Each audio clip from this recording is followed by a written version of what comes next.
سوال یہ آیا ہے، کیا اولاد ماں باپ کا مکافات بھگتتی ہے؟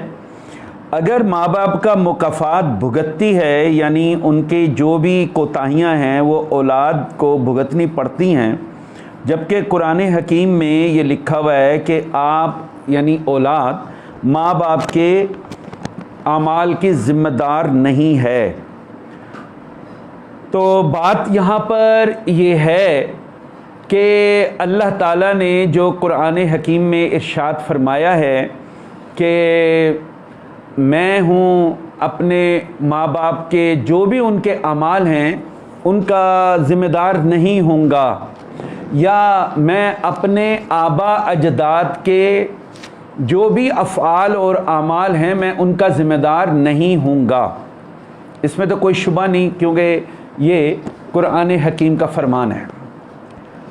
اب اس کے ساتھ یہ دیکھنا ہوتا ہے کہ ماں باپ جو ایسا کوئی عمل کر جائیں جس میں کسی کی دل آزاری ہو، کسی کی حق تلفی ہو، اور اس دل آزاری اور حق تلفی کے نتیجے میں وہ اپنی ایسی وراثت چھوڑ جائیں، چاہے جائیداد کی صورت میں ہو، دولت کی صورت میں ہو، کسی کاروبار کی صورت میں ہو، زمین کی صورت میں ہو، اگر اس کے اندر دل آزاری کا فیکٹر ہے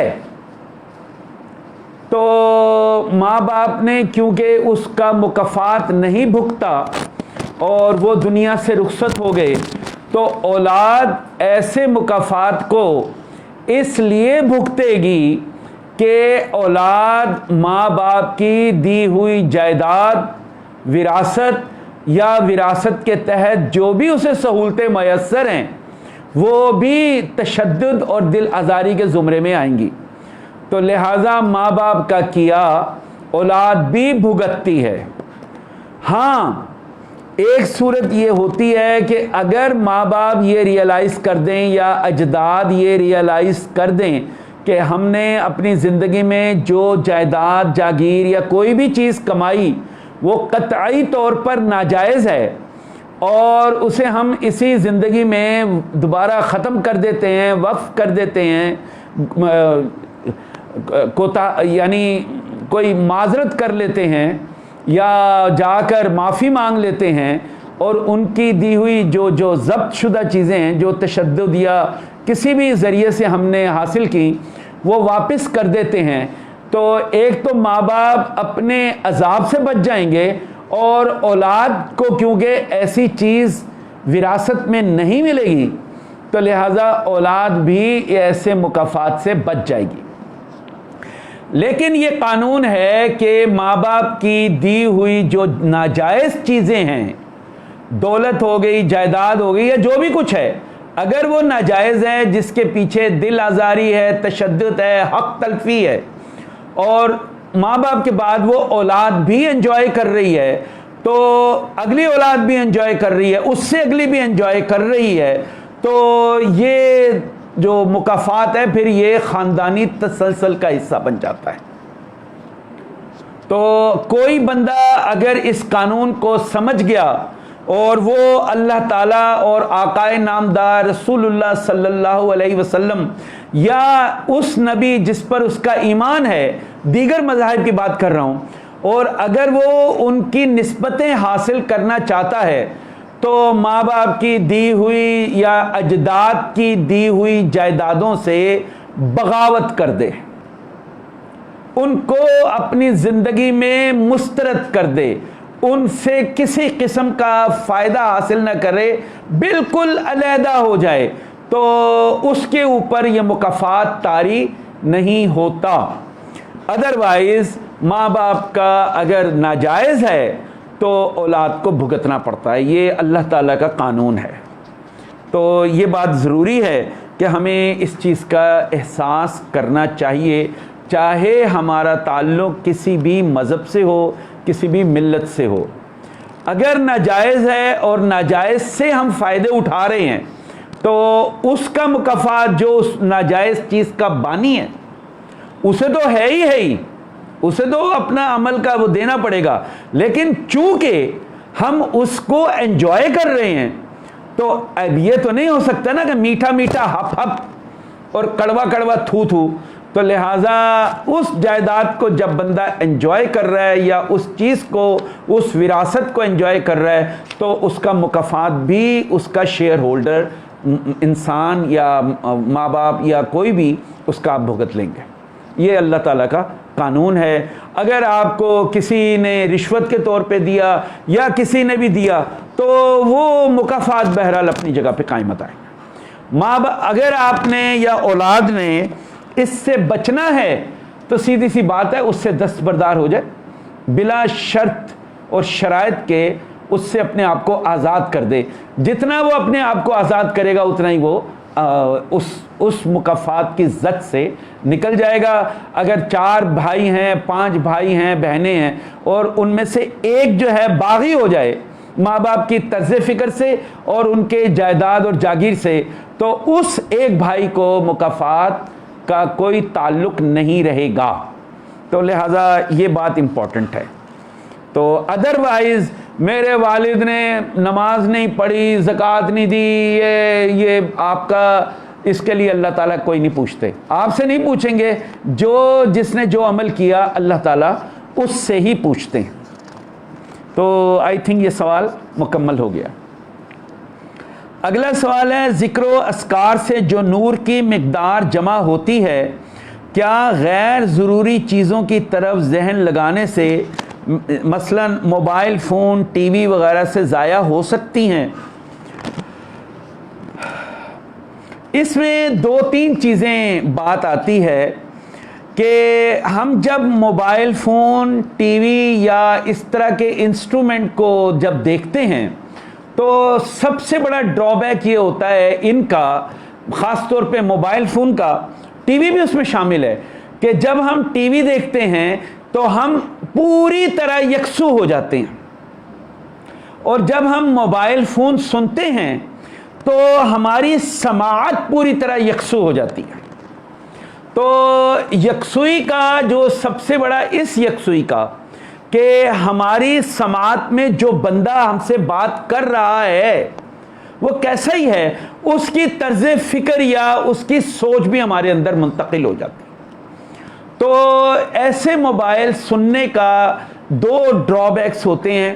ایک پرابلم یہ ہوتا ہے کہ ذہن تھک جاتا ہے، اور دوسرا پرابلم یہ ہوتا ہے کہ اس کی شخصیت اس میں سرایت کر جاتی ہے، جس کے ساتھ بہت زیادہ آپ توجہ سے بات سنیں، ہر وقت اس کے بارے میں محو رہیں، چاہے وہ کوئی پولیٹیکل ہو، چاہے کوئی فلم سٹار ہو، چاہے کوئی آپ کا دوست ہو، چاہے کوئی بھی ہو، آفیسر ہو، تو اس کی شخصیت بھی آواز کی وجہ سے آپ کے اندر منتقل ہوتی ہے. جو وہ اندر منتقل ہوتی ہے تو آپ کا ذہن اس کو قبول کرنے لگ جاتا ہے یا رد کرنے لگ جاتا ہے، دونوں باتیں ہوتی ہیں. تو سب سے بڑی بات یہ ہوتی ہے کہ اس سے ذہن تھکتا ہے. اب رہ گیا ذکر و اذکار سے جو نور کی مقدار جمع ہوئی ہے. آپ نے ذکر اذکار کی، میں مثال کے طور پر یہ کہہ رہا ہوں کہ خیال یہ ہے کہ میں نے 3 سال ذکر کیا اور میرے اندر اللہ تعالیٰ نے 50,000 واٹ ذخیرہ کر دیے ہیں، الیکٹریسٹی کی طرز میں سمجھ لیں. تو اگر میں اب تکرار روک دوں گا، وہ نہ کروں، اور اس کی جگہ کوئی دل آزاری کا ہو جائے، کہیں جھوٹ ہو، تہمت ہو، کسی کے اوپر الزام تراشی ہو، تو نتیجتاً میرے اندر ایک لیکیج پیدا ہو جائے گی. تو وہ جو ذخیرہ ہے وہ آہستہ آہستہ ختم ہونا شروع ہوگا. اس میں نور کی بجائے ظلمتوں کی مقدار بڑھنی شروع ہو جائے گی. تو ظاہر ہے نور کا ذخیرہ ضائع تو ہو جائے گا.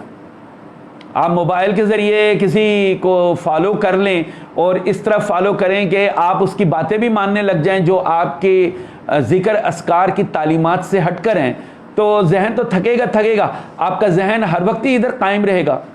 تو ذکر اذکار کے ساتھ اپنے کیریکٹر کو بھی قائم رکھنا ضروری ہے. کیریکٹر کا مطلب یہ ہوتا ہے آپ کوئی کسی کی دل آزاری نہیں کر سکتے، کسی کو آپ کسی کا حق نہیں مار سکتے، کوئی حرام حلال کا جو ہمارے مذہب یا دین نے جو تصور دے رکھا ہے اس میں کوئی کوتاہی نہیں کر سکتے. یہ کردار ہیں. اگر ان میں کوئی خلل آئے گا یا معاش میں کوئی دو نمبری کر رہے ہیں، ملاوٹ کر رہے ہیں، دھوکہ دے رہے ہیں، ناپ تول میں کمی کر رہے ہیں، کسی کی باتوں میں آ کر آپ کوئی اس طرح کا پیسہ کمانے کے چکر میں پڑ گئے، جوئے کی لت ہے یا دیگر شراب کی لت ہے، تو نتیجتاً آپ کی روشنیاں جو ہوں گی ضائع ہوگی. اور قبلہ حضرت خواجہ شمس الدین عظیمی صاحب نے فرمایا ہے اس کی مثال ایسی ہے کہ کار ہے، آپ اپنے آپ کو کار یا گاڑی سمجھیں تو آپ کا جو زندگی میں آپ نے جو پیٹرول بھرا ہے کار میں، تو اگر اس میں کسی کوتاہی سے لیکیج ہو جائے تو ادھر پیٹرول ڈال رہے ہیں، ادھر سے وہ نکل رہا ہے، تو آپ کا اپنا ٹینک تو بھرا نہیں ہے نا، تو نتیجتاً وہ پھر ٹینک خالی ہوگا ذکر اذکار کے نور سے. تو جب نور نہیں ہوگا تو ظلمت ہوگی. سیدھا سیدھا قانون ہے کہ جب اندھیرا ہوگا تو اس کا مطلب ہے روشنی نہیں ہے، اور اگر روشنی ہے تو اس کا دوسرا مطلب یہ بھی تو ہے کہ اندھیرا نہیں ہے. اگر گرمی ہے تو سیدھا سادہ بات ہے اس کا مطلب ہے کہ سردی نہیں ہے، اور اگر سردی ہے تو اس کا مطلب ہے کہ گرمی نہیں ہے. تو آپ اس قانون کو بھی، یہ جو دوئی کا قانون ہے نا مخلوق میں چلتا ہے، اسے بھی ساتھ ساتھ رکھیں کہ ذکر اذکار اب میں پڑھ رہا ہوں یا حیو یا قیوم یا حیو یا قیوم یا حیو یا قیوم، دل سے پڑھ رہا ہوں، لیکن میں یہ پڑھنے کے بعد پھر میں اناب شناب شروع کر دوں، کوئی دل آزاری والا کام کر دوں، جا کے شراب پینی شروع کر دوں، جا کر میں کسی کے ساتھ کوئی ایسی بات کرنی شروع کر دوں جس سے کسی کی دل آزاری ہو جائے، کسی کی حق تلفی ہو، تو وہ ذکر اذکار تھوڑی رہے گا. وہ تو حضور صلی اللہ علیہ وسلم نے فرمایا ایسے بندے کو منافق کہا جائے گا. نور کی مقدار بھی جب ہی نور ہوتا ہے جب انسان کے باطن میں یا اس کا جو فیول ٹینک ہے وہ صاف ہو، خالی ہو، تبھی تو نور بھرا جائے گا. اور ٹینک ہی پہلے کسی اور گندگی سے بھرا ہوا ہے تو آپ پہلے اسے خالی کریں گے، اس کے بعد اس کے اندر پیٹرول ڈالیں گے. تو یہی قانون یہاں پر ہے. ذکر اذکار اپنی جگہ بہت اہم ہے. اللہ تعالیٰ تک قربت کے لیے ذکر اذکار کے بغیر تو بات بن ہی نہیں سکتی، لیکن ذکر اذکار کے ساتھ کردار کی جو تعین ہے وہ بڑا امپورٹنٹ ہے. تو اس کی قرآن حکیم میں اگر ہم اگزامپل لیں تو اقیم الصلاۃ ہے. اقیم الصلاۃ کا ایک دیکھیں، صلاۃ ایک چیز نہیں ہے، صلاۃ بہت وسیع و عریض معنی میں ہے. ہم یہ سمجھتے ہیں یہ 5 نمازیں پڑھ کر کوئی اللہ تعالیٰ پر احسان کر رہے ہیں، یہ بالکل ہی مسترد شدہ بات ہے. 5 نمازوں کی اہمیت نہیں ہے. اہمیت 5 نمازیں اگر آپ پڑھ رہے ہیں چلیں پوری رکعتوں کے ساتھ تو 24 گھنٹے میں صرف 1 گھنٹہ لگاتے ہیں اللہ تعالیٰ کے لیے. اگر آپ وہ بھی پڑھ رہے ہیں پوری رکعتیں تو ٹوٹل 1 گھنٹہ 5 منٹ یا 10 منٹ بنتے ہیں جو ہم نے ایوریج نکالی ہے. لیکن وہ جو 23 گھنٹے ہیں یا 22 گھنٹے ہیں یا 22 میں سے آپ چلیں 8 گھنٹے اور نکال دیں، 24 میں سے 8 نکالیں 16 رہ گئے، 16 میں سے 1 گھنٹہ نکال دیں 15 رہ گئے جو اب بیداری کے گھنٹے ہیں جس میں آپ کا معاش ہے، اور 1 گھنٹہ آپ کی نماز ہے تو وہ بھی نکال دی. 15 گھنٹے میں اگر آپ کوئی غلط کام کر رہے ہیں، رشوت لے رہے ہیں، کوئی کسی کے ساتھ زیادتی کر رہے ہیں، کسی کی حق تلفی کر رہے ہیں، تو وہ آپ کا یہ جو 5 نمازیں ہیں یہ آپ کی صفر ہو کے رہ جائیں گی. اللہ تعالیٰ نے قرآن حکیم میں واضح فرمایا ہے کہ نمازی بننا ہے تو پورے بننا ہے. قرآن حکیم میں لکھا ہوا ہے سورہ معون میں، ارأیت الذی یکذب بالدین فذلک الذی یدعو الیتیم ولا یحض علی طعام المسکین فویل للمصلین الذین هم عن صلاتهم ساہون. ہلاکت ہے، قرآن میں ویل کہتے ہیں ہلاکت، بربادی، تباہی کو. ہلاکت ہے کن پہ؟ ان نمازیوں کے لیے وہ جو 1 گھنٹے اللہ تعالیٰ پہ ہم نے احسان چڑھایا، ان پہ ہلاکت ہے جو اپنی صلات سے غافل ہیں۔ تو اس کا مطلب یہ ہوا کہ صلات محض پنجگانہ ٹائم کا مطلب نہیں ہے کہ 5 نمازیں پڑھ لی۔ صلات کا مطلب یہ ہے کہ اللہ تعالیٰ کو بقیہ گھنٹوں میں بھی حاضر اور ناظر جاننا۔ اور یہی بات حضرت شعیب قرآن حکیم میں لکھا ہوا ہے، حضرت شعیب علیہ السلام کے واقعے میں، اے شعیب یہ تیری کیسی نماز ہے؟ ہم تو نہیں قبول کریں گے کہ جو ہمیں مرضی سے دولت خرچ کرنے پر منع کرتی ہے، کیونکہ وہ فرمایا کرتے تھے نا غریبوں میں بانٹو۔ تو یہاں بھی ہے آرایت الذی یکذب بالدین، جو اللہ تعالیٰ کے نظام کو جھٹلاتا ہے، فذالک الذی یدعو الیتیم، وہ یتیم کو دھکے دیتا ہے، ولا یحض علی طعام المسکین، وہ مسکین کو یا بھوکے کو کھانا نہیں کھلاتا، یا اس کی کھانا مین اس کی ضرورت پوری نہیں کرتا۔ تو حضرت شعیب علیہ السلام فرما رہے ہیں کہ بھائی یہ جو تم دولت کما رہے ہو یہ اپنی ضرورت کے بعد باقی خرچ کرتے۔ تو ان کی قوم یہ کہہ رہی ہے تیری کیسی صلات ہے جو ہم ہی کما رہے ہیں اور ہمیں ہی خرچہ کرنے سے ہماری مرضی سے روک رہی ہے، ہم تو عیاشی کرنا چاہتے ہیں۔ تو صلات میں عیاشی نہیں ہو سکتی، آپ اپنی ضرورت پوری کریں، بہترین لباس پہنیں، بہترین کھانا کھائیں، بہترین گھر بنائیں، لیکن یہ تو نہیں ہے نا کہ اوروں کا خیال ہی نہ کریں۔ دوسرا بھوکا مر رہا ہے، دوسرا پیاسا مر رہا ہے، دوسرے کے پاس کپڑے نہیں ہیں، آپ جناب دنیا جہاں کے آپ کے گھر میں پورا قبرستان سجا ہوا ہے دولت کا، کپڑوں کا۔ تو سوچنے کی بات حضرت شعیب علیہ السلام کے واقعے میں ہے۔ پھر دوسرا کیا فرمایا اسی صورت کے آیت میں کہ یہ تیری نماز، ایک تو یہ ہمیں ہماری مرضی سے دولت خرچ کرنے پر روکتی ہے، نمبر 2 یہ تیری نماز ہمیں ان باتوں سے روک رہی ہے جو ہمارے آبا اجداد کرتے تھے، کہ تم نے ان کا کہنا نہیں ماننا۔ آبا اجداد جو ہیں یعنی اللہ تعالیٰ فرما رہے ہیں یہ کام کرو، اور ہمارے آبا اجداد یا ہماری رسمیں کہہ رہی ہیں نہیں اللہ کی بات نہیں ماننی، ہم نے اپنے باپ دادا کی بات ماننی۔ تو یہ ذکر اذکار کا تعلق بھی یہ صلات ہی ہے نا۔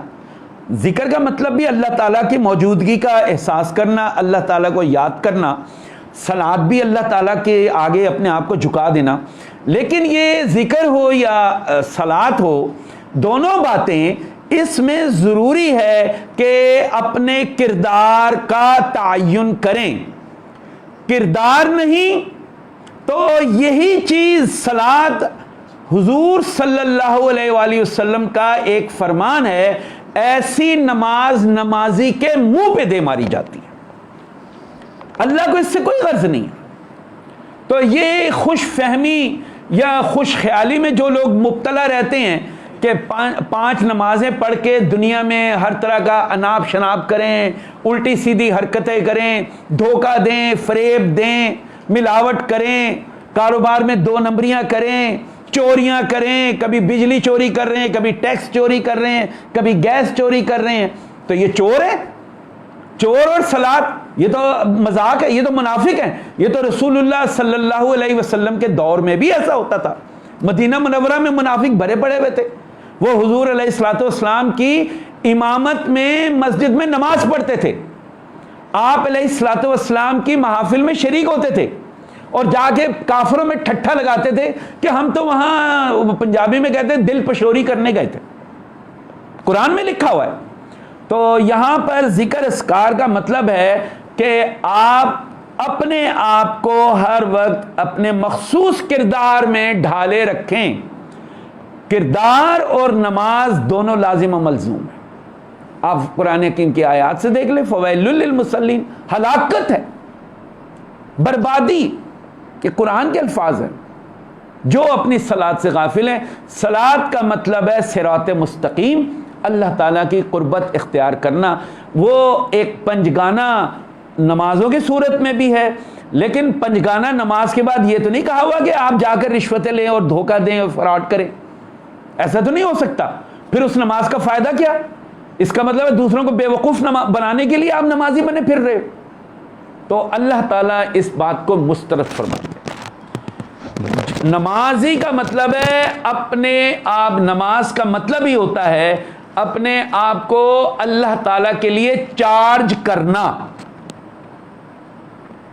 اپنی بیٹری کو اللہ تعالی کے ساتھ چارج کرنا، تاکہ مسجد یا نماز سے جب ہم عام پبلک میں جائیں تو ہمیں ہر وقت اللہ تعالی کی موجودگی کا احساس ہو۔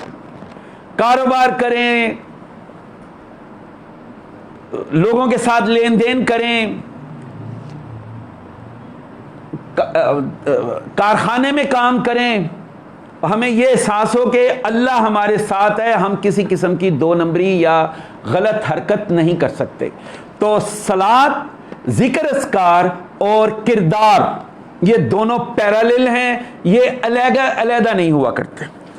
ہاں ایک ہوتی ہے غلطی، کہ انسان سے کوئی کوتاہی ہو گئی، غلطی ہو گئی، اس میں اللہ تعالیٰ نے فرمایا کہ آپ پھر مجھ سے معافی مانگو۔ اللہ تعالیٰ نے فرمایا رب اغفر وارحم وانت خیر الراحمین، کہ اللہ تعالیٰ سے آپ رحم کی درخواست کریں، لیکن درخواست بھی تو جب کریں گے جب اعتراف کریں گے۔ تو یہاں تو اب نمازی حضرات میں تو ہم نے 90% دیکھا ہے انتہائی ڈھیٹ لوگ ہوتے ہیں، بدتمیز، گستاخ،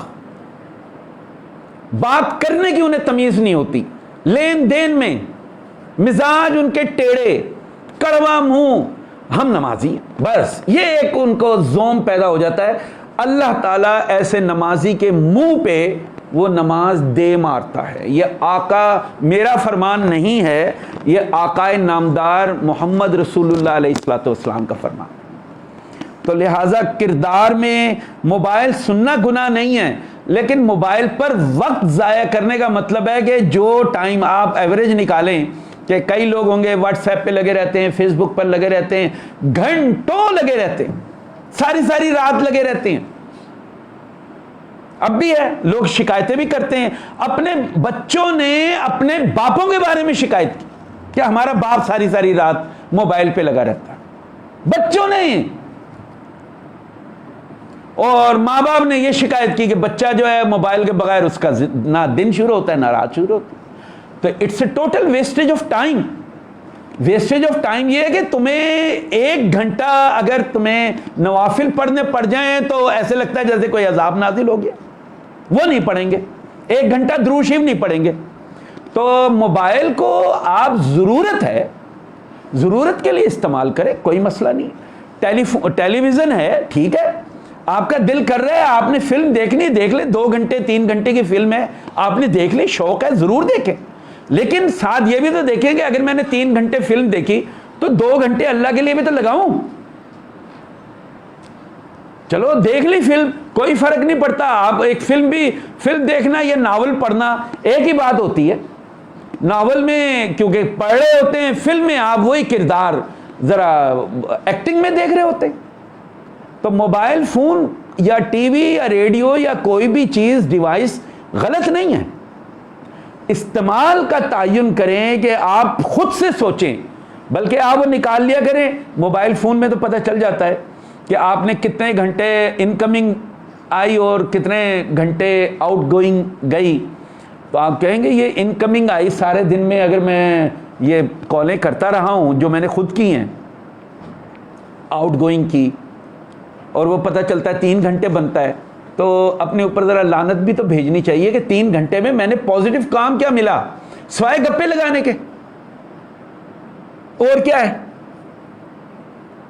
تو it's a vestige of time. اس سے بہتر ہے آپ آدھا گھنٹہ اگر دل لگا کر رسول اللہ صلی اللہ علیہ وسلم کا خیال کر کے دروشی بھی پڑھ لیتے تو کم از کم انسان کی روح کے اندر نور کی مقداریں، نور نبوت کی مقداریں تو پیدا ہوتی۔ تو اس کا انسان کو خود ہی تجزیہ کرنا چاہیے، اور یہ بڑی سیریس بات ہے، ماں باپ کو بھی احساس کرنا چاہیے، اور جو بچے اب جوان ہو گئے ان کو بھی احساس کرنا چاہیے۔ دوسری بات جو عام ہے وہ یہ ہے کہ اب تو میڈیکل پوائنٹ آف ویو سے کر رہے ہیں کہ انسان ینگرز کی یادداشت کمزور ہوتی چلی جا رہی ہے، اس لیے کہ جب آپ موبائل فون دیکھتے ہیں یا ٹی وی حد سے زیادہ دیکھتے ہیں تو اس سے جو الٹرا وائلٹ ریز نکلتی ہیں وہ ہمارے دماغ میں جاتی ہیں، تو ہمارے دماغ میں جو ہارمونل نظام ہے جو ہماری نیند لاتا ہے یا یادداشت کے نظام کو قائم رکھتا ہے وہ ڈسٹرب ہوتا ہے. ڈوپامائن اس سے ڈسٹرب ہوتی ہے، تو اکثر لوگ جو ہیں ڈپریشن کا شکار ہو جاتے ہیں، بہت زیادہ موبائل فون سننے والے. سیروٹونین ایک اور ہارمون کہہ لیں یا انزائم کہہ لیں، وہ جو ہوتا ہے وہ آپ کے اندر ایک خود اعتمادی پیدا کرتا ہے، وہ ڈسٹرب ہو جاتا ہے. تو آپ یہ دیکھتے ہیں جتنے بچے جوان موبائل فون حد سے زیادہ وہ رکھتے ہیں وہ خوابوں کی دنیا میں رہنے لگ جاتے ہیں، وہ نفسیاتی مریض بن جاتے ہیں. تو یہ اس کا ایک طبعی ڈرا بیک بھی ہے. تو لہٰذا میں نے دونوں فیکٹرز بتا دیے کہ اس کا روحانی فیکٹر یہ ہے اور طبیعیاتی فیکٹرز یہ ہیں. ایک اور سوال یہ آیا، سانس روک کر ذکر یا سورت پڑھ سکتے ہیں؟ کیا ہم اس طرح درود خضری کا ورد کر سکتے ہیں؟ اگر میں یہ بات کہوں کہ سانس روک کر درود خضری پڑھ سکتے ہیں یا ذکر کر سکتے ہیں تو ضرور کر سکتے ہیں، وہ کیا جا سکتا ہے، یعنی اس میں کوئی ممانعت نہیں ہے. مگر جو بڑا اہم بات ہے وہ یہ ہے کہ سانس روک کر بغیر استاد کے اگر آپ درود شریف پڑھیں یا سورت پڑھیں تو اس کا کچھ آپ کے بلڈ پریشر پر اور آپ کی طبیعت کے اوپر ایک بوجھ پڑے گا. تو آپ ہو سکتا ہے ہائپر ٹینسو ہو جائیں، ہو سکتا ہے آپ کو اور زیادہ پرابلم پیدا ہو جائے. تو بزرگوں نے ایسے سبق ضرور رکھے ہیں جہاں سانس کو روک کر پڑھا جاتا ہے، لیکن استاد کی رضامندی کے بغیر اگر آپ یہ کریں گے تو آپ کا کوئی نہ کوئی اس کا سائیڈ ایفیکٹ ہوگا اور نقصان ہوگا. تو اور دوسری بات یہ ہوتی ہے کہ عام طور پر کیونکہ ہمارا دل ایک حساس چیز ہے، دل کے اوپر ہماری زندگی کا دار و مدار ہے، تو دل کی حرکات ڈسٹرب ہونا شروع ہو جاتی ہیں جب آپ سانس روک کر کوئی سورت پڑھنا شروع کر دیتے ہیں.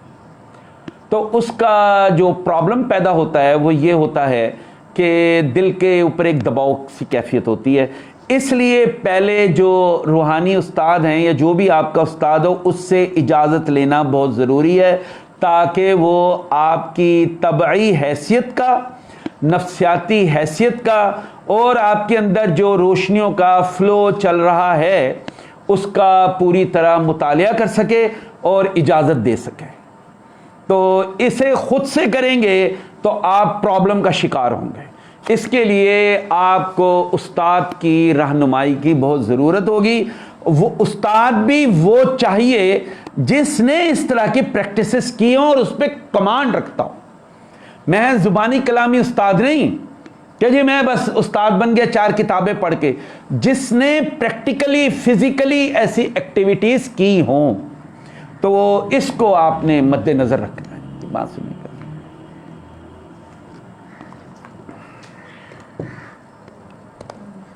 ان کو یہ دیکھیں کہ لائٹ چلی گئی ہے تو کیا نیٹ چل رہا ہے اس میں موبائل میں، وہ آپ کا چلا رہا تھا نیٹ وہیں تو آپ کو یہ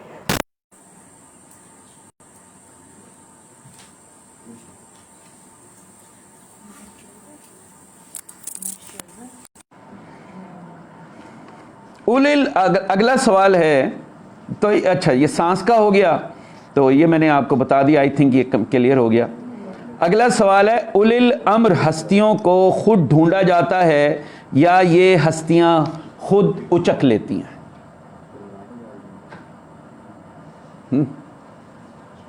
چاہیے یا آن کر لیں اس وقت؟ اچھا تو اولی الامر ہم نے یہ بات پہلے مختلف کلاسوں میں بھی کی ہے کہ قرآن حکیم میں فرمایا گیا ہے اطیعوا اللہ و اطیعوا الرسول وَأُولِي الْأَمْرِ مِنْكُمْ. تو یہاں یہ فرمایا گیا کہ اللہ تعالیٰ کی اطاعت کرو، قرآن میں فرمایا. تو اللہ کی اطاعت آپ کیسے کریں گے؟ سیدھی سی بات ہے کہ اللہ تعالیٰ تو کبھی فزیکل فارم میں آپ کے سامنے نہیں تھے، کبھی بھی نہیں تھے. تو اللہ تعالیٰ کی نے ہمیشہ وہی نازل فرمائی اپنے مخصوص بندوں پر.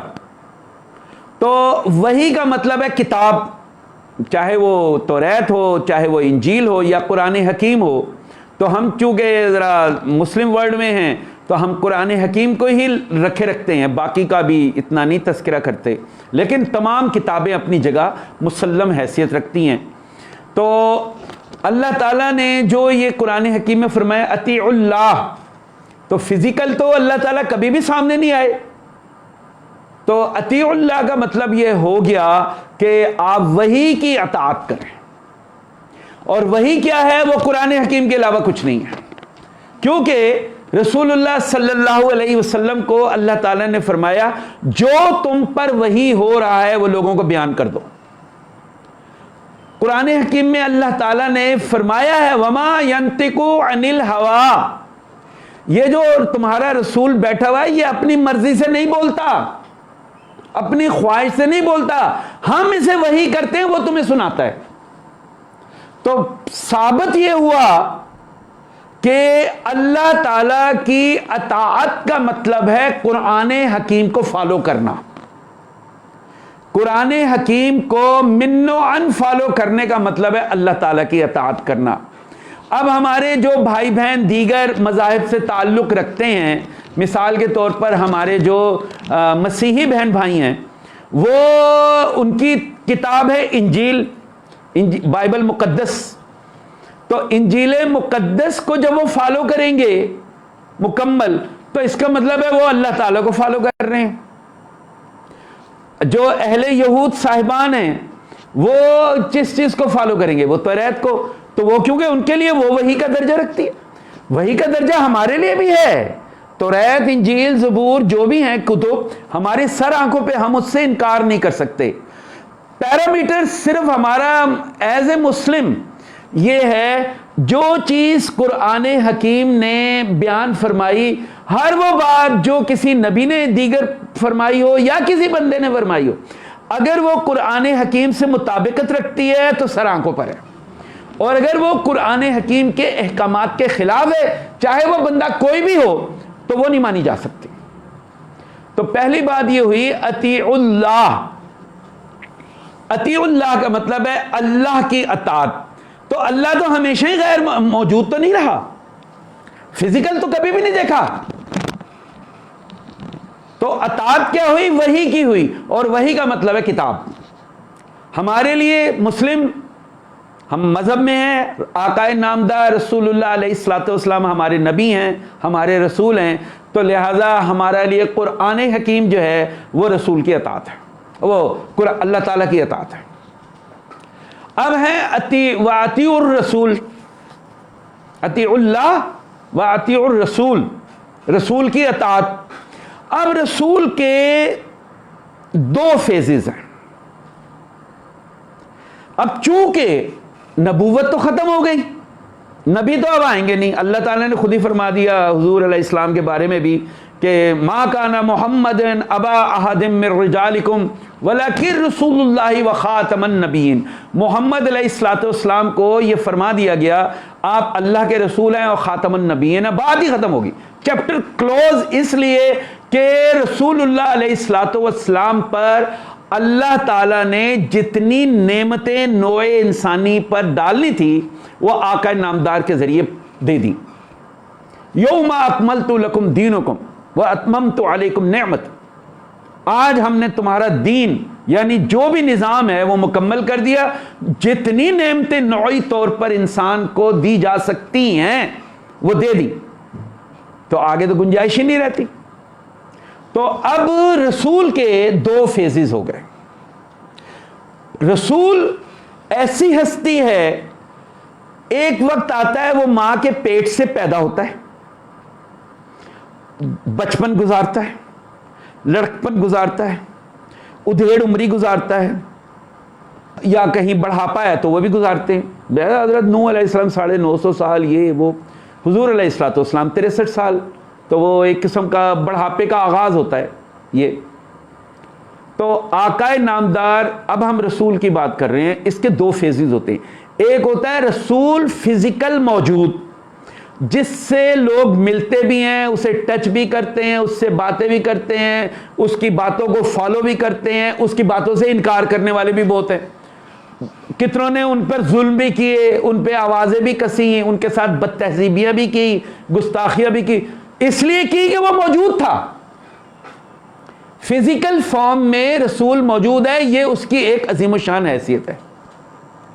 اب جب رسول موجود ہے تو کتاب زیر بحث نہیں آتی. کتاب اس لیے زیر بحث نہیں آتی کہ ہم جو وحی سن رہے ہیں رسول کی زبان سے وہ وحی ہے. تو کتاب تو جیسے حضرت عیسیٰ علیہ السلام کو لکھوا کے تھوڑی گئے تھے کتاب. حضور صلی اللہ علیہ وآلہ وسلم وہ تو کاتبان وحی ہے، نہ جانے اس میں بھی کتنی صداقت ہوگی. صحابہ اکرام تو حفظ کرتے تھے آیات کو.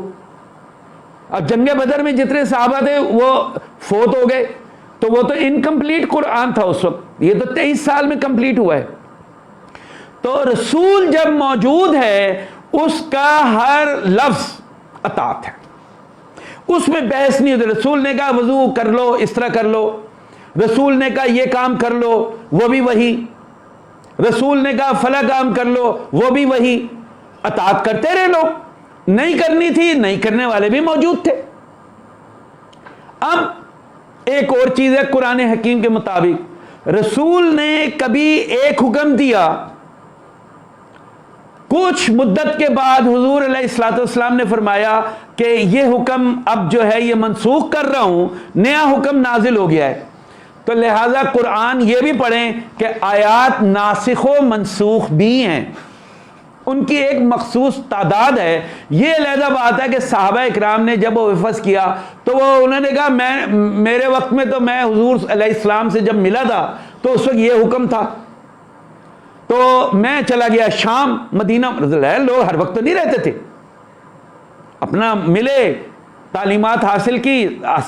کیا تھے وہ اصحاب صفہ، ان کو حضور علیہ السلام ایک مخصوص وقت کے بعد روانہ فرما دیتے تھے تبلیغ کے لیے. تو اب اگلا صحابہ جو آیا انہوں نے کہا نہیں، میرے وقت میں جب میں آیا ہوں میں جونیئر تھا، اب میں نے حضور علیہ السلام سے ملا آپ کے 10 سال 5 سال بعد، تو حضور نے فرمایا وہ حکم منسوخ ہو گیا، اب یہ حکم ہے. قرآن حکیم میں بہت سی آیات ہیں جو ناسخ و منسوخ ہے. تو لہٰذا اب رسول جب موجود ہے اس بندے کے لیے جو 5 سال پہلے ملا اس کے لیے وہ حکم پکا پکا ہے، لکھا ہوا نہیں ہے، حضور نے فرما دیا یہ ہے، بات ختم. لیکن 5 سال بعد رسول کا یہ بڑی میں اہم بات کر رہا ہوں جس کو آپ شاید اتنی توجہ نہیں دے رہے یا نہیں دی یا دینی چاہیے، آپ آئندہ غور کیجئے گا. ناسخ و منسوخ بہت بڑا چیپٹر ہے جسے ڈسکس کیا جاتا ہے ہمارے ہاں، اس کے اوپر بہت لمبی بحث ہے. تو میں تو صرف ایک اطیع الرسول کی بات کر رہا ہوں اولی الامر کے حوالے سے. تو رسول جب تک موجود ہے، میں آیا، میرے انوائرمنٹ ہے، رسول نے مجھے یہ تجویز کر دی کہ آپ اپنے علاقے میں جا کر یہ بات کرو، بات ختم ہوگی، میں چلا گیا. اب میں 5 سال بعد میں نہیں آ سکا دوبارہ. میں اس وقت دوبارہ مدینہ آیا جب رسول اللہ کو پیارے ہو چکے تھے. تو میں نے کہا میرے وقت میں یہ بات ہوئی، فلاں صحابہ نے کہا نہیں میرے وقت میں یہ بات ہوئی، الٹ ہو گئی. تو بات وہ بھی صحیح ہے، وہ بھی صحیح ہے، رسول کا فرمان ہے، وہ اپنے وقت کا فرمان ہے، یہ اپنے وقت کا فرمان ہے. تو رسول اللہ صلی اللہ علیہ وآلہ وسلم یا کوئی بھی نبی، جیسے حضرت عیسیٰ علیہ السلام ہے، وہ تو کتاب لکھی نہیں ہے، یہ تو بعد میں لکھی ہے یادداشتوں کی بنیاد پر. بائبل تو ریت بھی بعد میں لکھی گئی ہے، بخت نصر نے جلائی دی تھی تو ریت جو بھی تھی، اس کے بعد کانسٹنٹین نے جلا دی تھی، پھر انہوں نے یادداشتوں پہ کتاب لکھ لی. اب ظاہر ہے کچھ نہ کچھ خلل آیا. یہاں علیحدہ بات ہے کہ اللہ تعالیٰ نے قرآن حکیم کے بارے میں فرما دیا اب یہ پکی پکی کتاب ہے، اس میں کوئی کسی قسم کا تغیر نہیں ہو سکتا.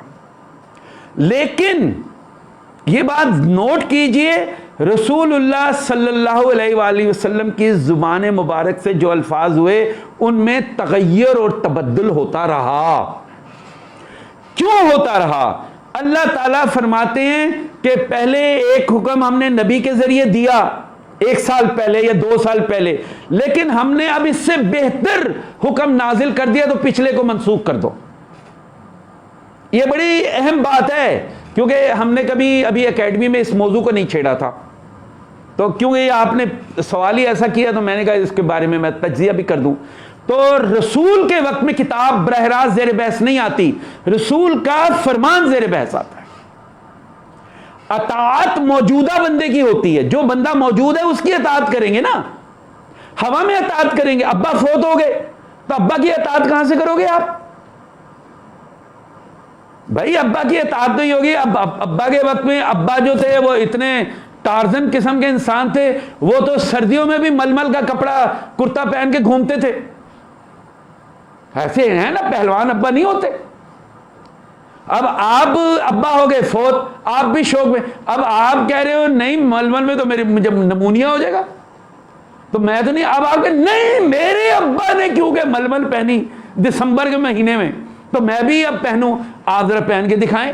ابا کا وقت اور تھا، اس وقت وہ ابا دیسی گھی کھاتے تھے، اب تو آپ ڈالڈا گھی بھی تمیز کا نہیں کھاتے، وہ بھی 2 نمبر اور جعلی ہوتا ہے. تو بات یہ ہے کہ حضور علیہ الصلوۃ والسلام کا موجودگی اطاعت ہے،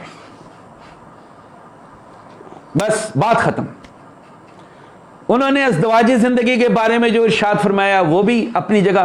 اس وقت کتاب تھی نہیں، اس وقت تو آتا تھا بعد میں. حضور علیہ السلام کی اجازت سے صحابہ اکرام اسے لکھ لیتے تھے.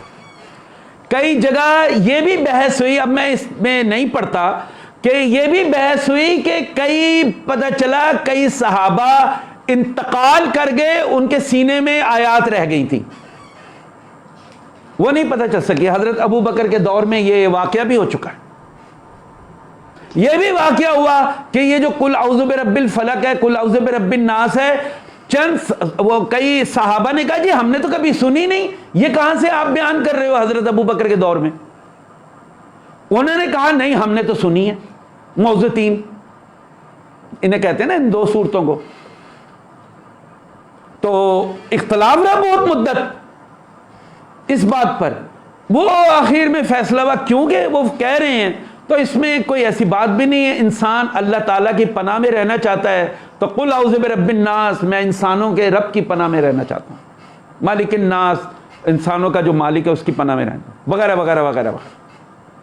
تو بتانے کا مقصد یہ ہے اطاعت جب تک رسول موجود ہے اس کی زبان سے نکلا ہر حرف اطاعت، چاہے وہ ریکارڈڈ ہے یا نہیں ہے، بس اطاعت ہے. That's all. کیوں؟ جو صحابہ کرام یا جو بندے مرد ہوں یا خواتین رسول کے پاس اس لیے آئے کہ ہماری منزل اللہ تعالیٰ کی توحید اور وحدت ہے، تو رسول کا کام ہے ہمیں توحید اور وحدت سے سرشار فرمائے. ہمیں قرآن سے دلچسپی نہیں ہے، ہمیں رسول کی اس وحی سے دلچسپی ہے جس کی بنیاد پر ہمیں اللہ کی توحید اور وحدت حاصل ہو. منزل تو قرآن کی بھی یہی ہے. اب آپ حافظ قرآن بن جائیں، چلیں جی رٹا لگا لیا، اگر آپ کے دل میں اللہ تعالیٰ کی توحید اور وحدت نہیں ہے تو ایسے حفظ کا فائدہ؟ پھر کیا فائدہ ہے؟ وہ تو مشرک ہے پھر بندہ. تو یہاں رسول اویلیبل ہے، اطیعوا الرسول، اطاعت ہمیشہ حاضر کی ہوتی ہے. تو رسول کے ذریعے جب آیات نازل ہوئی تو رسول تو خود کہہ رہا ہے میں نہیں بول رہا اپنے منہ سے، مجھے حکم ہو رہا ہے کہ آپ یہ لوگوں میں پیش فرما دو. تو میں لوگوں کو بتا دیتا ہوں اللہ کا یہ حکم نازل ہوا. پچھلا حکم جو میں نے ہی کہا تھا میری زبان سے نکلا، میں نے اب اللہ تعالیٰ نے کہا وہ منسوخ ہو گیا.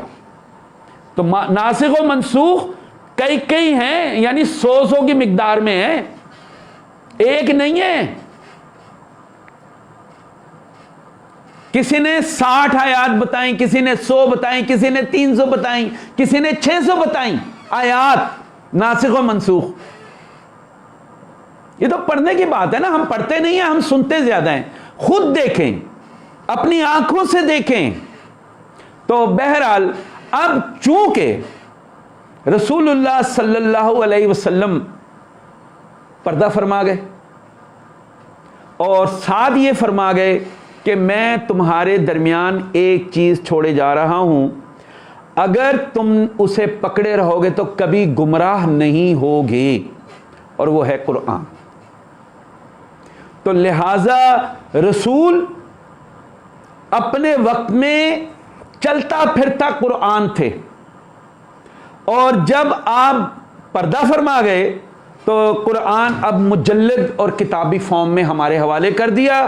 اللہ تعالیٰ نے یہ فرما دیا کہ اس کتاب میں کسی قسم کا شک نہیں ہے، تو لہذا اللہ کی اطاعت وہی جو رسول کے ذریعے ہوئی، اور رسول کی اطاعت زندہ ٹائم میں ان کے بیان فرمان، اور جب وہ پردہ فرما گئے تو وہ کتاب دے کر چلے گئے۔ بس یہ ہے۔ اب ہمارے پاس یہ ثابت ہوا کہ اطاعت زندہ شخص کی ہوتی ہے۔ صحابہ کرام کا فرض تھا، قرآن تو پورا نازل نہیں ہوا، اتنی دیر میں نہ جانے کتنے صحابہ دنیا سے رخصت بھی ہوتے چلے گئے، فوت ہو گئے، جنگ بدر ہوئی، فلانا ہوا، ڈھمکان ہوا، فوت ہوتے، ظاہر ہے زندگی ہے، کوئی وہ تو نہیں ہے کہ جو حضور کے ساتھ ہوا وہ تا قیامت زندہ رہے گا۔ حضور تو خود 63 سال میں پردہ فرما۔ اب رہ گیا کہ قرآن حکیم کی جو باطنی تشریح ہے وہ کیسے کی جائے۔ تو حضور صلی اللہ علیہ وآلہ وسلم کا ایک ارشاد گرامی ہے، قرآن نے اسے اولی الامر فرمایا۔ امر اللہ تعالیٰ کی لینگویج میں فرمایا جاتا ہے قل الروح من امر ربی۔ اولی الامر روح والا، امر والا، اولی الالباب عقل والا، یعنی اولی کا لفظ ہوتا ہے والا، یعنی owner of that particular thing. تو قرآن حکیم میں یہ فرمان فرمایا اطیعوا اللہ و اطیعوا الرسول و اولی الامر منکم، تم میں اولی الامر ہوگا، یعنی یہ حاضر کا صیغہ ہے۔ حضور پردہ فرما گئے، اولی الامر کے بھی امام تھے وہ تو، لیکن حضور نے یہ فرمایا، اب فرمان اسی کا ہے، اسی آیت کی دلالت میں ذرا وضاحت دے رہا ہوں۔ آقا علیہ الصلوۃ والسلام نے یہ فرمایا میری امت میں ایسے علماء ہوں گے جو علم میں بنی اسرائیل کے نبیوں سے زیادہ عالم ہوں گے، گرچہ وہ نبی نہیں ہوں گے کیونکہ نبوت مکمل ہو گئی ہے۔ تو علم تو ختم نہیں ہوتا نا، علم تو علم نبوت تو ایسی روشنی ہے، روشنی تو ختم نہیں ہوتی۔ تو آقا نے فرمایا، اب بنی اسرائیل کا حوالہ دیا، بنی اسرائیل میں ایسے لوگ بھی تھے عالم جو مردے زندہ کرتے تھے، حضرت عیسیٰ علیہ السلام۔ بنی اسرائیل میں ایسے عالم بھی تھے، حضرت سلیمان علیہ السلام کا جو بندہ تھا جو تخت لے کر آ گیا۔ حضرت موسیٰ علیہ السلام کے دور میں وہ غیر نبی تھا جس کا تذکرہ سورہ کہف میں ہے، خضر کے وقت میں، کہ علم کی بلندیاں ایسی بھی ہیں جو نبیوں سے بھی آگے کی ہیں، وہ بھی لکھا ہوا ہے قرآن حکیم میں۔ حضرت موسیٰ علیہ السلام اس بندے کے پاس گئے علم سیکھنے کے لیے، اور اس بندے نے اپنی ٹرمز دی۔ تو آقا علیہ الصلوۃ والسلام نے فرمایا میری امت کی علماء، امت ہے محمد علیہ الصلوۃ والسلام کی، یہ کوئی کھیل نہیں ہے، یہ مسلمانوں نے اپنی بے شرمی سے اپنا بیڑا غرق کیا اور اپنی عزت گنوا کے رکھ دی۔ تو کوئی حضور کی جو امتی ہوگا کیا وہ جھوٹا ہوگا، ملاوٹ کرنے والا ہوگا، دھوکے باز ہوگا، فریبی ہوگا، بے ایمان ہوگا، چغل خور ہوگا؟ یہ ہوگا نبی کا امتی؟ یہ تو ہم تہمت رسول کر رہے ہیں جو اپنی حرکتیں ہم کرتے ہیں۔ تو حضور علیہ السلام نے یہ فرمایا میری امت میں ایسے لوگ ہوں گے جو نبی نہیں ہوں گے لیکن وہ بنی اسرائیل کے نبیوں سے زیادہ علم رکھتے ہوں۔ علم کا مطلب ہے صلاحیت۔ تو لہٰذا اب یہ جو صلاحیت کے حامل لوگ ہیں انہیں اولی الامر کہتے ہیں۔ تو حضور علیہ السلام نے ایک مثال دے دی۔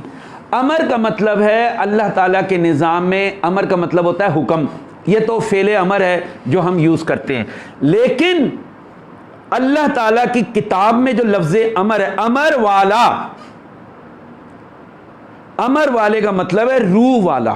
قل الروح من امر ربی، میرے رب کا جو امر ہے اسے روح کہتے ہیں. اب ہم بڑے کنفیوزڈ ہیں کہ ہمارے جو علماء گزرے ہیں نا، مفسرین، انہوں نے بہرحال انتہائی بچگانہ اور ناقص حرکتیں کی ہیں. انہوں نے اولی الامر اپنی تفسیروں میں لکھ دیا اپنے بادشاہ وقت کی اطاعت کرو. مثال کے طور پہ بنو امیہ امیر معاویہ کی اطاعت کرو، جو حضرت علی رضی اللہ تعالی عنہ کے ساتھ شدید لڑائی اور بغض کینہ رکھتے تھے. پھر واقعہ کربلا میں ایسے اطاعت کرو. تو یزید کی بھی اطاعت کرو. سارا کوفہ، سارا شام، عراق یزید کی اطاعت کرتا تھا. یہ 72 بندے اطاعت نہیں کرتے تھے. بس انہوں نے کہا بادشاہ کی اطاعت کرو. تو یزید کی اطاعت حلال ہے؟ وہ تو فعل حرام ہے. وہ مطلب ہے حضرت امام حسین نے فرمایا شراب یہ پیتا ہے، الٹی سیدھی حرکتیں یہ کرتا ہے، بدتمیز انسان یہ ہے، گستاخ یہ ہے، میں اس کو کیسے خلیفہ بناؤں؟ یہ پھر کیا لوگوں کو کیا تربیت دے گا؟ اختلاف تو کچھ بھی نہیں تھا، یہ تھا. تو یزید چاہتا تھا یہ اطاعت کریں تاکہ مسلمان فرنٹ نہ ہو جائے مجھ سے مدینہ منورہ اور مکہ کے. وہ حضرت امام حسین اڑ گئے. پھر حجاج بن یوسف بھی بادشاہ بنا، اس نے 1.25 لاکھ مسلمانوں کو قتل کیا. تو اسے آپ کہیں گے اطاعت؟ اس کی اطاعت کرنی ہم نے، اس میں تو لعنت بھیجنی پڑتی ہے. بنو عباس کتنے خلیفہ گزرے، انہوں نے اپنی ماؤں سے شادیاں کی. اماموں کو، جو امام ابو حنیفہ تھے، امام حنبل، ان کو کوڑے مارے. یہ اولی الامر کہلائیں گے؟ اپنے بھائیوں کو، سگے بھائیوں کو ذبح کر دیتے تھے، قتل کرتے تھے تاکہ اقتدار میں ہمارے ساتھ شرکت نہ کر سکے، سازشیں نہ کر سکیں، کیونکہ سازشیں ہمیشہ گھر میں ہوتی ہیں. پھر آگے یہ تو میں ابھی اولی الامر کی بات کر رہا ہوں کہ جو ہمارے مفسرین نے لکھ دیا حاکم وقت کی اطاعت. وہ تو اطاعت آپ کریں گے، وہ حاکم وقت مسلمان ہو یا یہودی ہو یا کوئی ہو.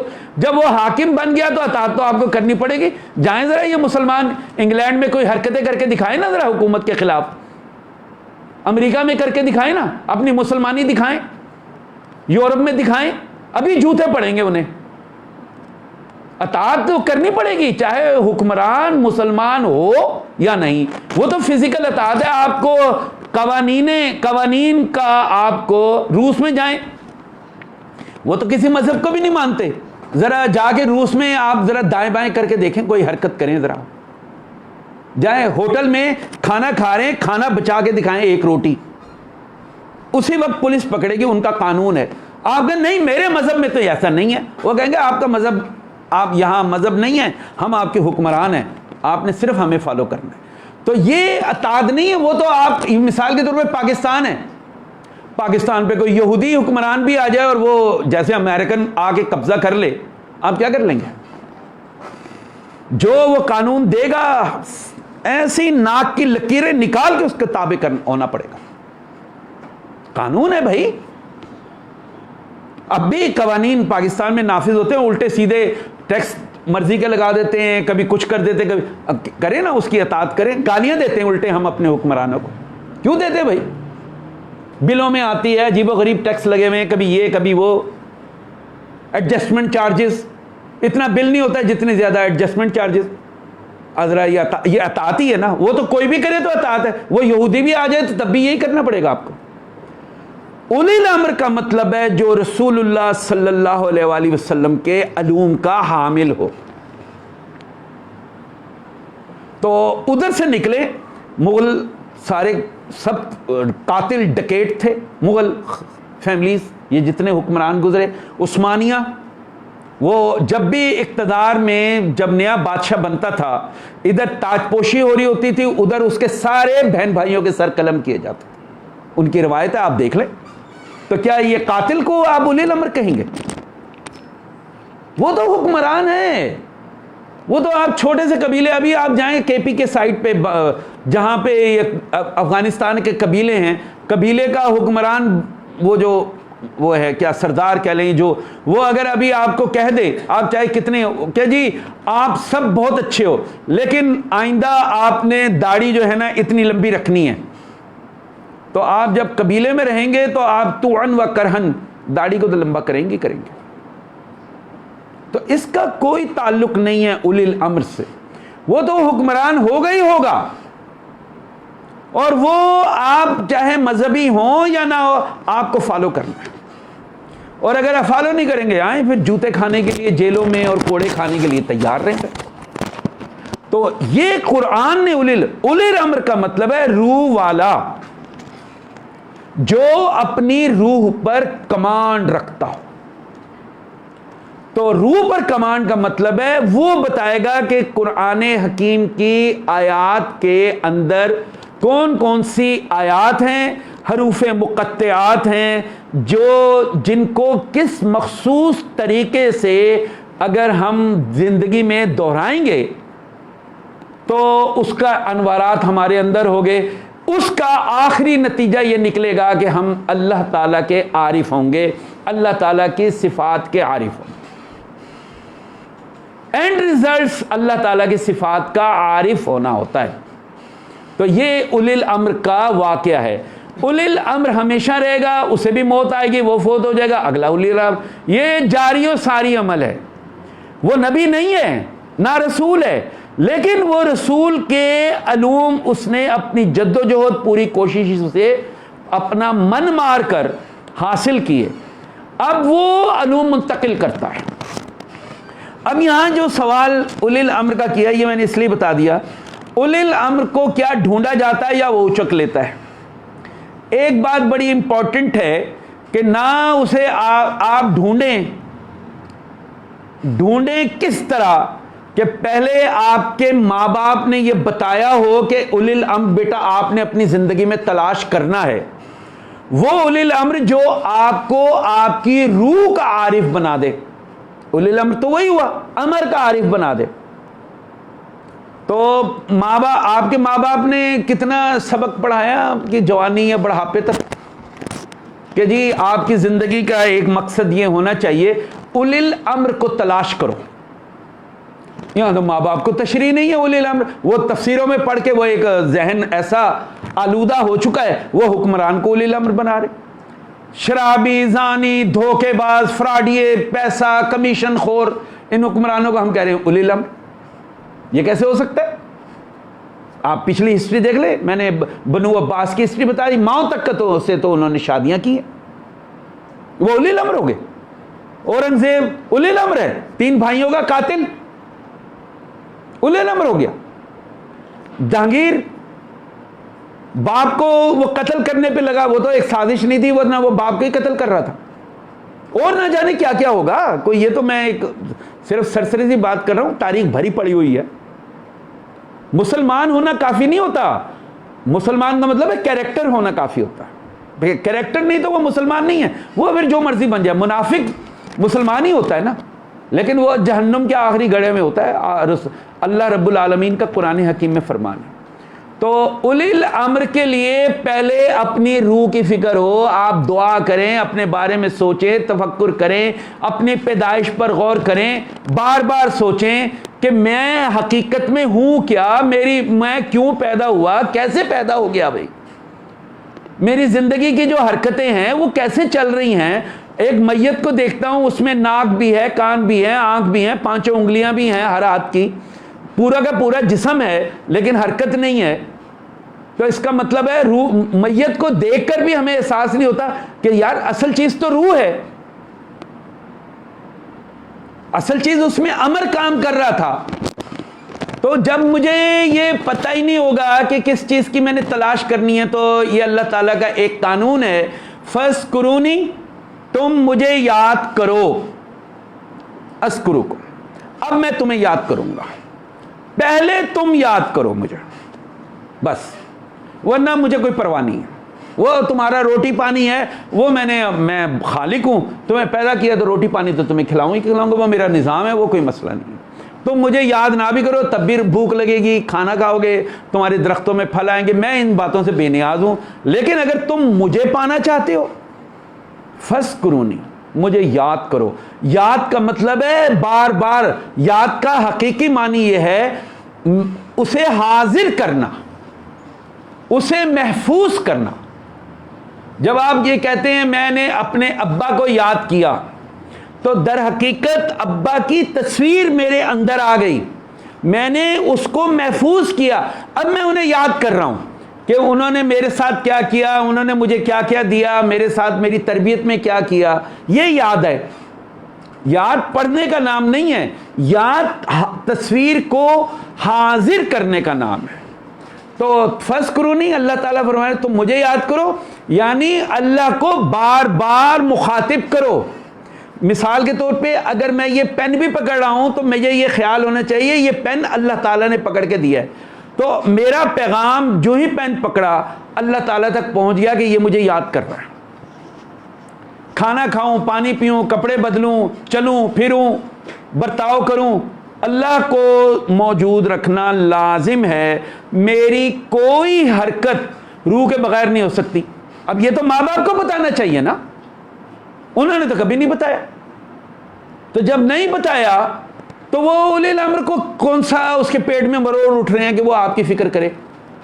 نہیں، اسے کیا غم ہے؟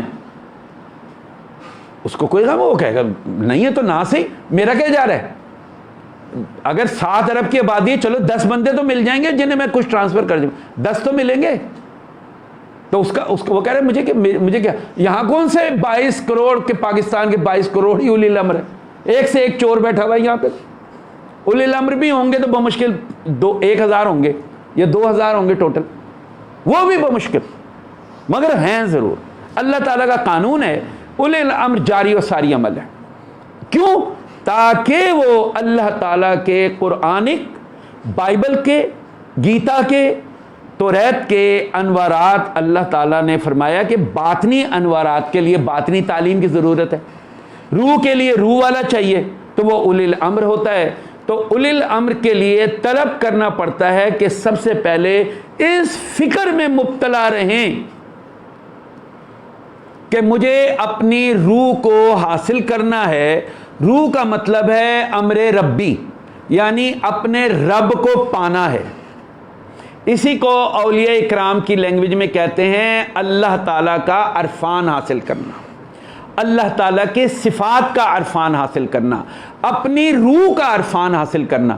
اب قرآن کو حفظ تو کر لیا، لیکن حفظ کے بعد دس از جسٹ اے رٹا اور کچھ نہیں ہے. وہ بھی آپ ڈیلی حفظ کرنے کے بعد دہراتے رہیں گے مسلسل کے ساتھ تو وہ حفظ مینٹین رہے گا. آپ ذرا 1 سال نہ دہرائیں پھر دیکھیں بالکل دماغی طور پہ بلینک ہوئے ہوں گے. تو غور طلب بات یہاں پر یہی ہے، قرآن حفظ کرنا کوئی کمال نہیں ہے، ایک صلاحیت ہے، آپ نے کر لی ماشاءاللہ بہت اچھی بات ہے، آپ نے وقت لگایا. اب کسی نے سورہ یاسین حفظ کی ہوتی، آپ نے پورا قرآن حفظ کر لیا، یہ آپ کی بڑا آپ کے کنٹریبیوشن ہے، آپ کی محنت ہے، مگر روح نہیں ہے. قرآن کے انوارات کیا ہیں؟ اللہ تعالیٰ نے فرمایا یہدی اللہ لنورہ من یشاء. اللہ تعالیٰ فرماتے ہیں میں اب نور کی طرف ہدایت کرتا ہوں جسے چاہتا ہوں. یہ ہے حقیقت. نور کی ہدایت کے لیے آپ کو کوئی اہل نور ڈھونڈنا پڑے گا. آقا علیہ السلام نے علم صحابہ اکرام کو منتقل فرمایا، صحابہ اکرام نے اپنے جاتے جاتے اپنے شاگردوں کو منتقل فرمایا جنہیں تابعین کہتے ہیں. تابعین کے بعد تبع تابعین کو منتقل فرمایا.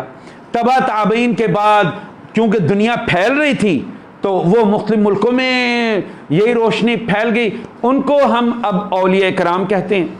اولیاء کا مطلب ہے ایسا بندہ جسے اللہ تعالیٰ کی صفت کا عرفان حاصل ہو جائے. اس صفت کو علم الاسما بھی کہتے ہیں. تو اولی الامر کے لیے جو آپ کا یہ سوال ہے کہ اسے ڈھونڈا جائے، بالکل ڈھونڈا جائے، لیکن اس کے لیے ذہنی ترجیح یہ ہو کہ میں روح کے حصول کے لیے کس قدر سنجیدہ ہوں. اور اگر آپ محض جادوگری کے لیے کوئی روح کا عارف ڈھونڈنا چاہتے ہیں تو آپ کو پھر کوئی بے ایمان اور دھوکے باز استدراج کا عامل مل سکتا ہے، اولی الامر نہیں مل سکتا. اور اگر کوئی ایسا ہو تو آپ اولی الامر کو ڈھونڈتے جائیں گے. جتنی باطنی طلب ہوگی کسی بھی بندے کی تو اس کے پیغام اللہ تعالیٰ کو جاتے ہیں. جیسے میں نے کہا میں نے پین پکڑا، یہ سوچ کے پکڑا کہ میں نے پکڑا، وہ تو اگر آپ کسی جانور کو بھی کہیں تو منہ میں تو وہ پکڑ کے رکھ ہی دے گا. بات یہ پین میں نے نہیں پکڑا، میری روح نے پکڑا ہوا ہے. یہ ماں باپ نہیں سکھاتے. روح بار بار جب آپ کریں گے، ہر کام میں چل رہا ہوں روح چل رہی ہے، کھانا کھا رہا ہوں روح کھلا رہی ہے، پانی پی رہا ہوں روح پلا رہی ہے. تو ہم محض روح کا لفظ نہ کریں، پریکٹیکل اس کو اپنے اندر اڈاپٹ کریں. تو نتیجہ یہ ہوگا کہ ہمارا میسج جو ہے ڈائریکٹ اللہ تعالیٰ تک ٹکراتا ہے جا کر. فَاذْكُرُونِی ہوا. اب اللہ تعالیٰ اس اولی الامر کو کہتے ہیں کہ اس بندے کی طرف توجہ کرو، ایسے اسباب اور وسائل اس کے لیے اس کی زندگی میں ڈالو کہ یہ تمہاری طرف آتا چلا جائے. تو یہ اللہ تعالیٰ کا ایک قانون ہے کہ طلب آپ کی ہوگی اگر وہ سچی ہے. اگر اس میں ملاوٹ ہے تو پھر ملاوٹ والا ہی بندہ ملے گا. یہ بھی یاد رکھیے گا، دھوکے باز کو دھوکے باز ہی ملتا ہے، اور جو اللہ تعالیٰ کے لیے چیٹنگ کرے گا وہاں تو مہا دھوکے باز ملتا ہے.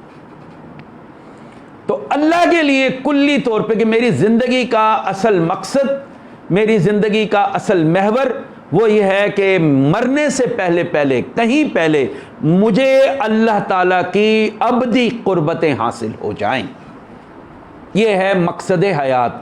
جب آدمی اس کی پریکٹس کرتا ہے تو اللہ تعالیٰ تک ہمارا پیغام جاتا ہے، دروازہ کھٹکنا شروع ہو جاتا ہے.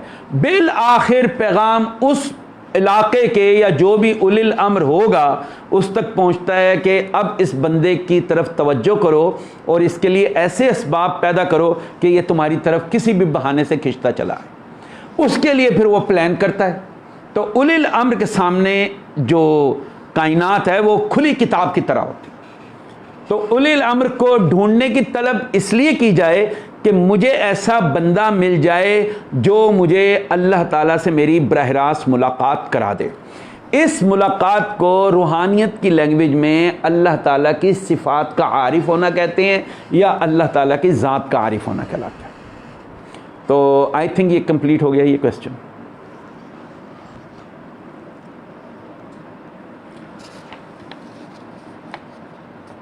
فل خلیفۃ الارض یا فل ارض، خلیفہ یہ ایک ہی عہدے کا نام ہے یا ان کے علوم جدا ہیں؟ خلیفۃ الارض تو کہتے ہیں جسے اختیارات مل جائیں، جو بادشاہ بن جائے، اللہ کا بنایا ہوا بادشاہ. یہ والا بادشاہ نہیں، یعنی جو کائنات پر تصرف کر سکے. وَسَخَّرَ لَكُم مَّا فِي السَّمَاوَاتِ وَالْأَرْضِ وَفِيهَا جَمِيعٌ مِّنْهُ، جو اس میں ہے. تو اسے کہتے ہیں خلیفۃ الارض، جس کے بارے میں قرآن میں کہ ہم نے مسخر کر دیا تمہارے لیے جو کچھ زمینوں اور آسمانوں میں ہے. تو ایسا بندہ کہلاتا ہے خلیفۃ الارض. یہ والا نہیں خلیفہ جو ہمارے بادشاہ بنے پھرتے ہیں، یہ اللہ معاف کرے، اس طرف سے جانا بھی نہیں چاہیے. یہاں تو سوائے ظلم اور جھوٹ کے کچھ ہوتا ہی نہیں ہے. وہ ہے خلیفۃ الارض. خلیفۃ الارض کی شرط ہے جو اللہ تعالیٰ نے، آپ نے قرآن حکیم میں سورہ بقرہ میں بھی پڑھا ہے 30 نمبر آیت میں، کہ اس کی شرط ہے علم الاسماء کا حامل ہونا. یعنی علم الاسماء کا مطلب ہے اللہ تعالیٰ کی صفات کا عارف ہونا. اللہ تعالیٰ کی، اب یہ آپ کی تربیت ہے، آپ کا ظرف ہے، آپ کی ہمت ہے، اہمیت ہے کہ آپ اللہ تعالیٰ کو اپنے ساتھ کس ذہن کے ساتھ قبول کرتے ہیں. اللہ تعالیٰ کی ایک صفت کا بھی حامل ہوتا ہے، وہ بھی خلیفۃ الارض کہلائے گا. وہ اللہ تعالیٰ کی ایک سے زائد صفات کا بھی حامل ہوگا تو وہ بھی خلیفۃ الارض کہلائے گا. درجات میں تو فرق ہوگا. جو ایک صفت کا حامل ہے جسے عارف ہوا، اور جو 5 صفات کا عارف ہے وہ بلند نہیں ہوگا، لیکن وہ بھی خلیفۃ الارض ہے اور وہ بھی خلیفہ ہے، لیکن درجات میں فرق ہے. تو خلیفۃ الارض جو ہے وہ یہ نہیں ہے کہ وہ کل کائنات، وہ اپنے اپنے جو اللہ تعالیٰ کی صفات اسے ملی ہیں ان کے مطابق وہ اللہ تعالیٰ کے نظام میں دسترس حاصل کرتا ہے اور اللہ تعالیٰ کے تخلیقی نظام میں وہ شریک ہو جاتا ہے. یہ اللہ تعالیٰ کا نائب کہلاتا ہے. مالک اور خالق اللہ ہی ہے، لیکن اللہ تعالیٰ یہ چاہتے ہیں کہ میرے بندے مجھ سے اتنی قربت حاصل کر لیں کہ میں ان کو جو کہوں وہ پھر میرے بہاپ پہ کام کریں، تاکہ اللہ تعالیٰ چاہتے ہیں کائنات کی دیگر نوعوں کے مقابلے میں انسان کو بتاؤں کہ میں نے اسے عظیم انسان بنایا، اسے عظمتیں دی ہیں. انسان کو جو عظمتیں حاصل ہوتی ہیں وہ صرف اور صرف علم الاسماء کی وجہ سے حاصل ہیں، ادروائز سب برابر ہیں باقی معاملات میں، اس میں سب اور کوئی نہیں ہے، بس دنیا داری ہے، گزارا کر رہے ہیں. عظمت کا تعلق علم الاسماء سے ہے. علم الاسماء کا مطلب ہے اللہ تعالیٰ کی صفات کا عارف ہونا، یہ اس کی منزل ہے اور یہی اس کے تسخیر اور اس کے کردار کا تعین ہے. آج کی ہماری سوالات کی یہ نشست مکمل ہوتی ہے. انشاءاللہ العزیز زندگی رہی تو پھر ملاقات ہوگی. آپ سب سے یہ ریکویسٹ ہے کہ کم سے کم 24 آورز پہلے، جو نیا مہینے کا پہلا اتوار ہوتا ہے اس سے پہلے اپنے سوالات کو ارسال کر دیا کیجئے، تاکہ ہم پھر اسے پوری طرح آرگنائز کر لیا کریں. آپ سب کا بہت بہت شکریہ. Thank you so much.